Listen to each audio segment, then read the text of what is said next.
आज हम चर्चा करते हैं उत्तर प्रदेश उच्चतर शिक्षा सेवा आयोग प्रयागराज यानी कि हायर एजुकेशन उच्चतर शिक्षा का जो असिस्टेंट प्रोफेसर सहायक प्राचार्य की जो परीक्षा होती है उसके पाठ्यक्रम की चर्चा आज हम करेंगे। तो उसका संस्कृत विषय जो 25 कोड से जो नेट होते हैं वो इसमें हायर का उनका कोड 16 होता है। तो इसकी चर्चा अब हम कर लेते हैं। इसमें पहली इकाई जो है इसका सिलेबस भी नेट के ही तरह है, बस थोड़ा बहुत कहीं पे कुछ अंतर है, बाकी नेट के ही तरह है, सेम वही सिलेबस है। संपूर्ण 10 इकाई रहे। तो पहली इकाई में है वैदिक साहित्य। वैदिक साहित्य में वैदिक साहित्य का सामान्य परिचय, मतलब इकाई 1 में वैदिक साहित्य का सामान्य परिचय पढ़ना है। उसका काल, वेदों का काल कुछ विद्वानों के अनुसार बताना है कि मैक्स मूलर, ए वेबर, जैकोबी, बाल गंगाधर तिलक, एम विंटरनेट्स, भारतीय परंपरागत विचार। संहिता साहित्य, इसमें संहिताएं जो होती हैं ऋग्वेद संहिता, यजुर्वेद संहिता, इस तरह से जो संहिताएं हैं उससे संबंधित सामान्य जानकारी वाले प्रश्न पूछे जाते हैं। फिर अगला है संवाद सूक्त। पुरुरवा, उर्वशी, यम यमी, सरमापड़ी, विश्वामित्र नदी। ब्राह्मण साहित्य, आरण्यक साहित्य, वेदांग, शिक्षा, कल्प, व्याकरण, निरुक्त, छंद, ज्योतिष। वैदिक साहित्य का विशिष्ट अध्ययन है। इसमें निम्नलिखित सूक्तों का अध्ययन करना है। ऋग्वेद का अग्नि सूक्त 1:1, वरुण 1:25, सूर्य 1:125, इंद्र 2:12, उषस 3:16, 61, 3:61। मतलब इन सब का मतलब ये है कि तीसरे मंडल का 61वां सूक्त। इसी तरह से जो क्रमांक दिए गए हैं इसका मतलब यही है। पहले वाले का मतलब है सूक्त मंडल और दूसरे का है सूक्त संख्या। फिर पर्जन्य 5:83 यानी 5वें मंडल का 83वां सूक्त।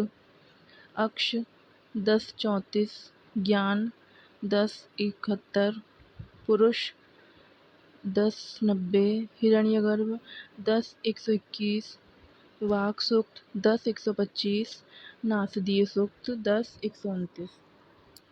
शुक्ल यजुर्वेद का शिव संकल्प सूक्त पढ़ना है, अध्याय 34 का 1 से 6 मंत्र।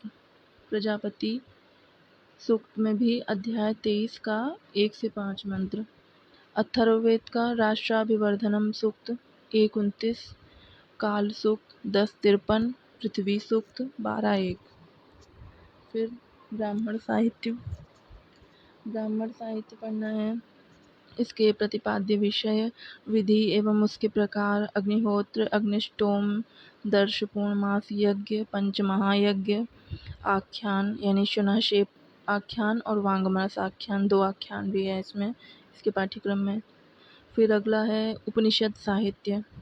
निम्नलिखित उपनिषदों की विषय वस्तु तथा प्रमुख अवधारणाओं का अध्ययन करना है। इसमें ईश यानी ईशोपनिषद या इसी को ईशावास्य उपनिषद, कठोपनिषद, केन उपनिषद, बृहदारण्यक उपनिषद, तैत्तरीय उपनिषद, श्वेताश्वतरोपनिषद। फिर चतुर्थ है वैदिक व्याकरण, निरुक्त एवं वैदिक व्याख्या पद्धति।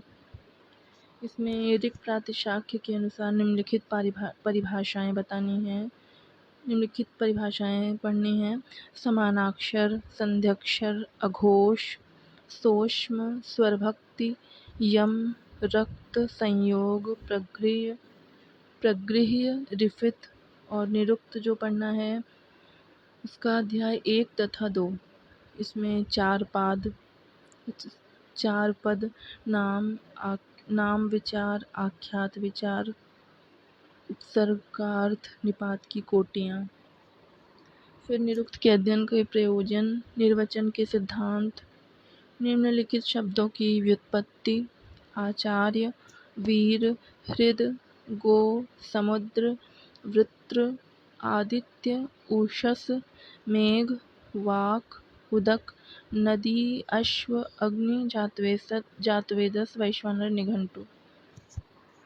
निरुक्त अध्याय 7 दैवत कांड। फिर अगला है वैदिक स्वर, उदात्त, अनुदात्त तथा स्वरित। वैदिक व्याख्या पद्धति, प्राचीन एवं अर्वाचीन। फिर इकाई तीन में है दर्शन साहित्य। इसमें प्रमुख भारतीय दर्शनों का सामान्य परिचय, इसमें प्रमाण मीमांसा, तत्व मीमांसा, आचार मीमांसा, चारवाक, जैन, बौद्ध, न्याय, सांख्य, योग, न्याय वैशेषिक मीमांसा के संदर्भ में। फिर अगली इकाई है, इसमें दर्शन का विशिष्ट अध्ययन करना है।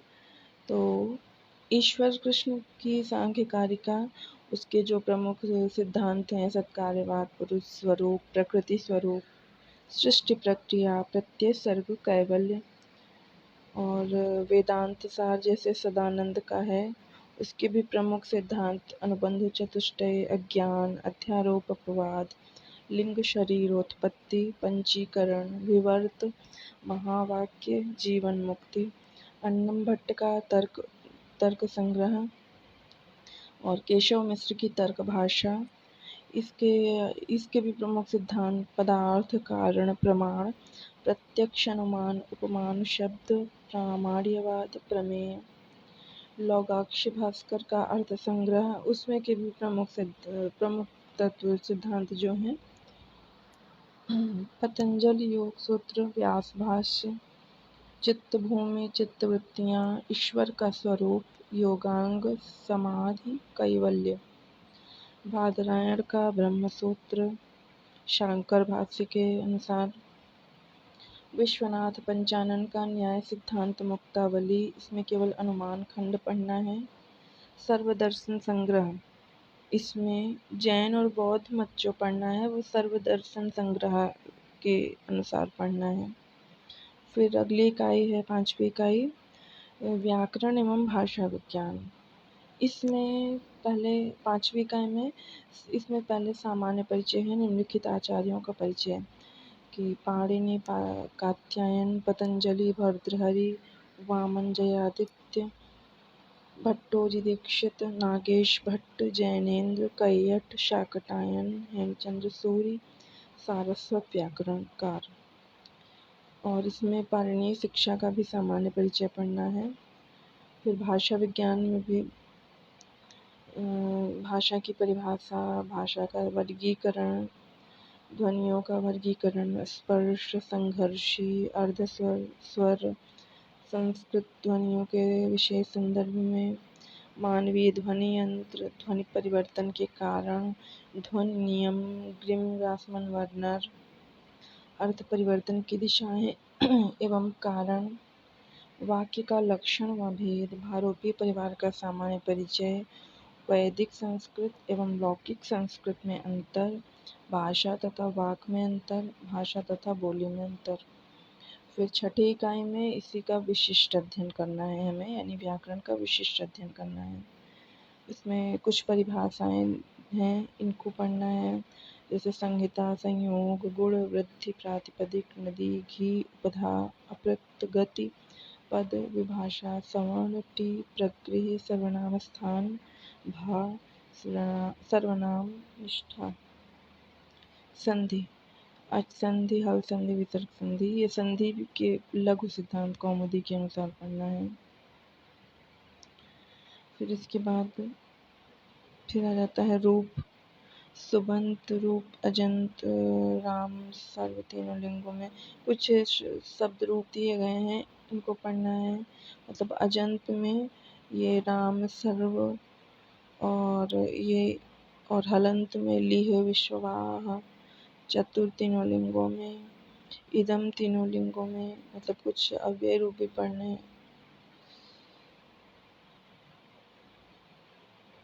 इदं तीनों लिंगों में किम तत्व विराजन मघवन पथिन विद्वस अस्मद युष्मद। फिर समास जो पढ़ना है लघु सिद्धांत कौमुदी के अनुसार पढ़ना है। तद्धित प्रत्यय पढ़ना है अपत्यार्थक एवं मत्वर्थी, ये पढ़ना है सिद्धांत कौमुदी के अनुसार। फिर तिंगंत, इसमें दसों गणों की धातुएं पढ़नी हैं, दसों गणों की प्रमुख धातुएं। फिर प्रत्ययांत पढ़ना है ऋजंत सन्नंत यंगंत यंग लुगंत नाम धातु। फिर कृदंत पढ़ना है तव्य तव्य नियर यत और यत क्यप शत्र शानच अक्त्वा अक्ता अक्तवतु तुमुन अमुल। स्त्री प्रत्यय सिद्धांत कौमुदी के अनुसार पढ़ना है कारक क्षम्यताम।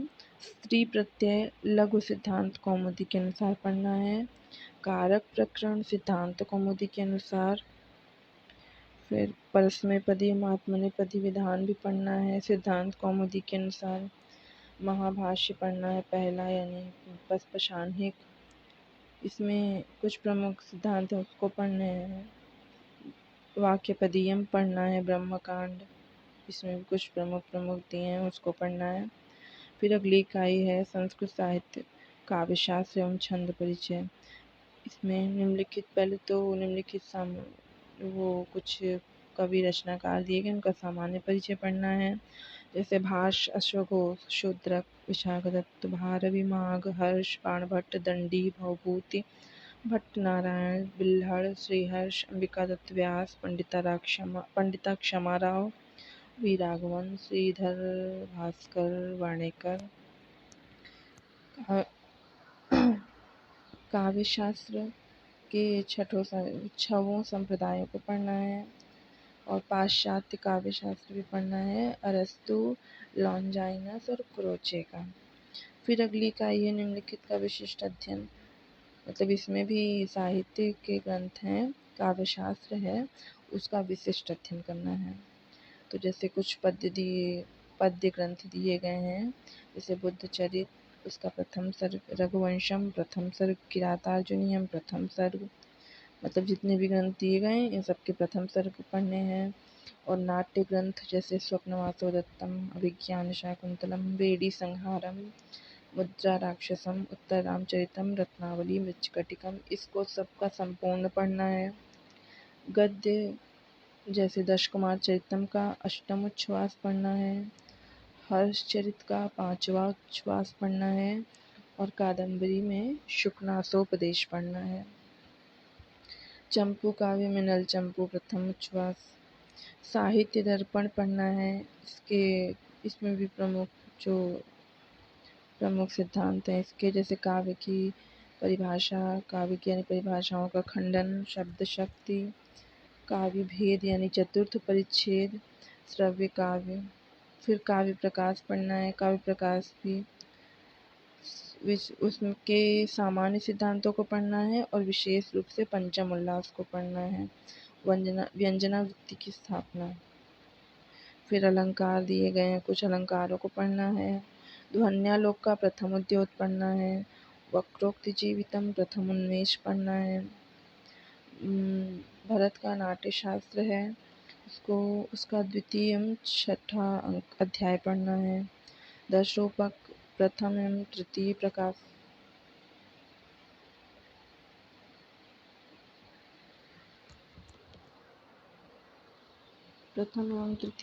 पढ़ना है। फिर छंद परिचय, फिर छंद कुछ दिए गए हैं छंदों को पढ़ना है। अगली इकाई है पुराण इतिहास धर्मशास्त्र तथा अभिलेख शास्त्र। इसमें पहले तो सामान्य अध्ययन पढ़ना है, रामायण विषय वस्तु काल, रामायण कालीन समाज, परवर्ती ग्रंथों के लिए प्रेरणा स्रोत, साहित्यिक महत्व, रामायण में आख्यान, और यही सारी चीज़ें महाभारत में भी पढ़नी है। पुराण पढ़ना है, पुराण की परिभाषा, महापुराण, पुराण, पौराणिक सृष्टि विज्ञान।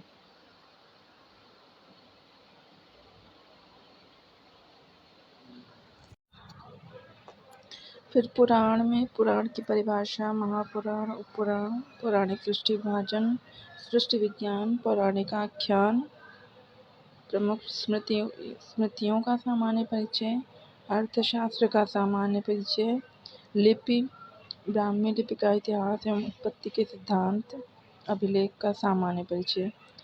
अंतिम इकाई है निम्नलिखित ग्रंथों का विशिष्ट अध्ययन करना है। कौटिल्य का अर्थशास्त्र, इसमें प्रथम अधिकरण पढ़ना है जिसका नाम विनयाधिकारिक है। मनुस्मृति प्रथम, द्वितीय तथा सप्तम अध्याय। याज्ञवल्क्य स्मृति व्यवहार अध्याय। लिपि तथा अभिलेख, गुप्तकालीन तथा अशोककालीन ब्राह्मी लिपि, अशोक के अभिलेख, प्रमुख शिलालेख, प्रमुख स्तंभलेख, मौर्योत्तरकालीन अभिलेख, कनिष्क के शासन वर्ष 3 का सारनाथ बौद्ध प्रतिमा लेख,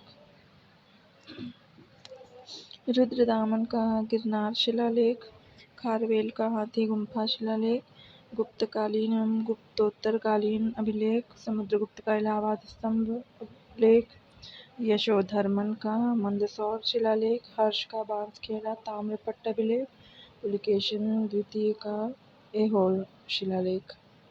इस तरह से आप लोगों ने जो देखा, उच्चतर शिक्षा आयोग से जो असिस्टेंट प्रोफेसर की परीक्षा होती है, विषय कोड 16 की संस्कृत विषय का यह पाठ्यक्रम था। धन्यवाद।